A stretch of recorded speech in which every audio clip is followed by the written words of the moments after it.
Okay guys, what I'm bringing you here today is a little review of the Hyperlight F4osd, brought to you by the great guys at Pyrodrome. If you don't know anything about them, you need to check out their site. They got some really great products, and they super fast shipping. I live on the East Coast and they're out of California on the West Coast, and I can order something on a Saturday and have it here by Tuesday evening. It's really nice. They've got a really they got a customer for life for right now, and they got really excellent customer service as well. But I just wanted to bring you a little review of this board here, and well, I think it's really great, and I'm pretty excited about placing it on my next build, and I'll be adding a build tutorial here in the future.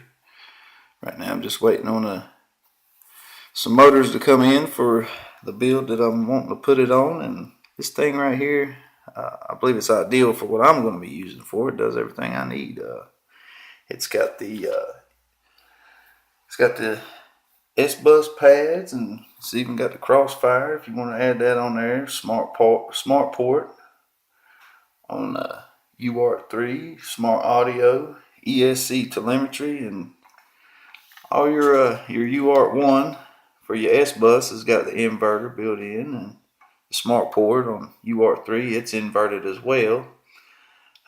You got your little boot button right here, which I think is really nice feature. It looks like a good little button there. I think it'd last for a little while. It's flat bottom, which I think it's going to work out really well for what I'm going to use it for, because I'm planning on mounting it upside down in my stack, maybe putting my receiver on top here.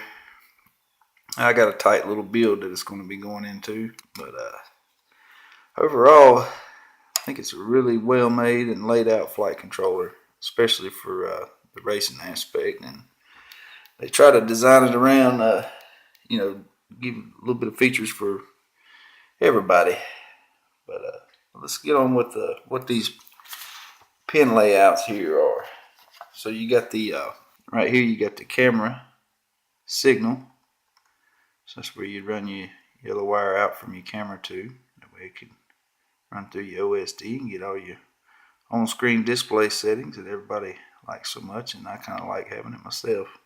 Gotten really accustomed to it. 5-volt ground. 5-volt. Then you ground right here next to it. You got your camera control, which I do believe that's got something to do with the instead of having to have that little switch in your hand if you want to mess with any of your camera settings, I believe you can hook in your signal wire right here for your camera. Now, don't hold me to it, I ain't 100% sure, but I believe that's what that's got to do with, where you can change your settings in your camera.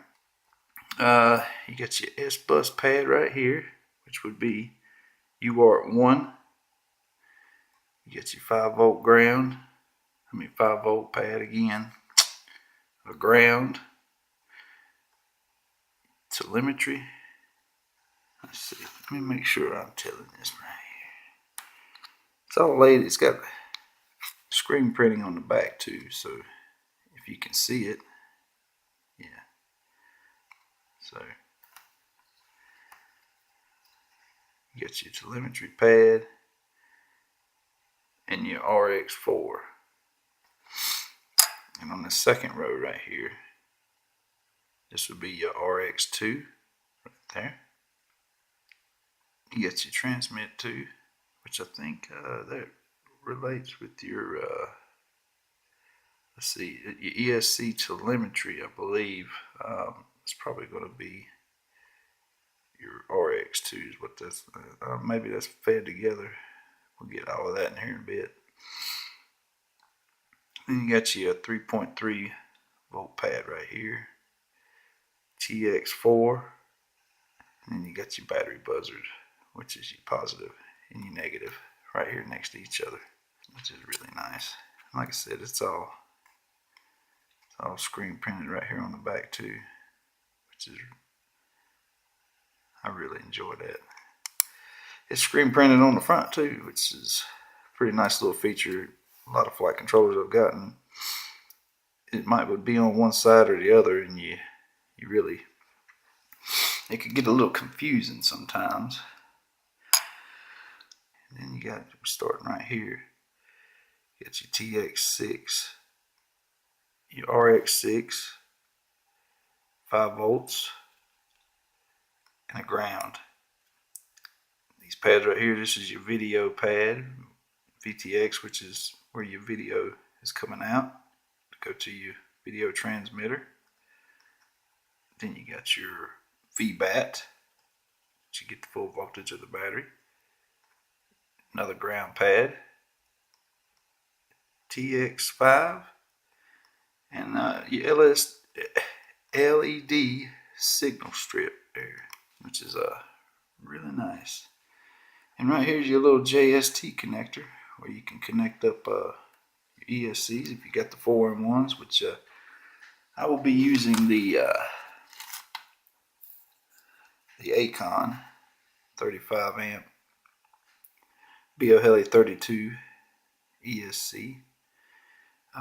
They sent this thing with a little JST connector, and I had to shift some wires around, but they send you out a little paper, you know, to tell you how to rearrange your JST wires that go to your ESC pads. So that's really kind of them. They had a little problem with the first batch, but they give you all the documentation that you need and everything, so, which is really nice. So it's all laid out right here for you. And I just to be sure, I always double check, and I took a look at what I was hooking to right here, and it's pretty self-explanatory. Just make sure you're getting everything connected up right. What it wound up boiling down to was pretty much taking this completely off, flipping it, and running the wires in the same order, except I think the motor wires I had to flip the other direction to get it correct. It wasn't that major. Like I said, just to make sure you double check, you know, everything that you're using here, and you got it all running in the same, into the same pads right here is what you're shooting for as far as the connector. But this little, if you don't want to use the JST, they do give you some little pads to solder onto, which you got your VBAT, your ground, your telemetry, current. It's all right here. Get all this information into the flight controller from your ESC, whatever you need. I think this thing's going to be a really sweet little flight controller. I'm pretty excited about placing it on my latest build. I think it also has a barometer in it, if you'd like to get you information as far as that. It's got a 1.2 amp BEC built in, so you know, just be mindful of what you put on your 5-volt rails, and I think she'll be a really good flight controller. I figured it up just running a Runcam Sparrow and a RSXR. I'm not going to pull nowhere near too many amps through that battery eliminator circuit, so it should be pretty strong. But anyhow, I hope this little guide right here might help somebody in the future, and maybe you guys can get a little valued information out of this. I had a guy, I posted a little comment or discussion on it on RC groups when I first got it, talking about the little wire debacle here. It's not really that major though. If you guys are anything like I am, when I get something new like ESCs and flight controllers, I always like to just, you know, check documentation on them and see if I can find all the information that I possibly can on these things. That way I'm not going into it blind. You know, it always helps to have as much information as possible, and that's the reason why I'm here doing these videos, to try to just get as much information as I can out there to everybody, because it's always nice to have. But some guy had posted in the comments, it's a great board, but ugly color, which I don't mind the color too much, because I'm not going to see it. It's going to be inside of a canopy. So if that's the only thing that we can say bad about it, then I don't think that's too bad at all. But alright guys, thanks for watching my video. I hope this helped someone, and if you like what you saw, please hit that like and subscribe button.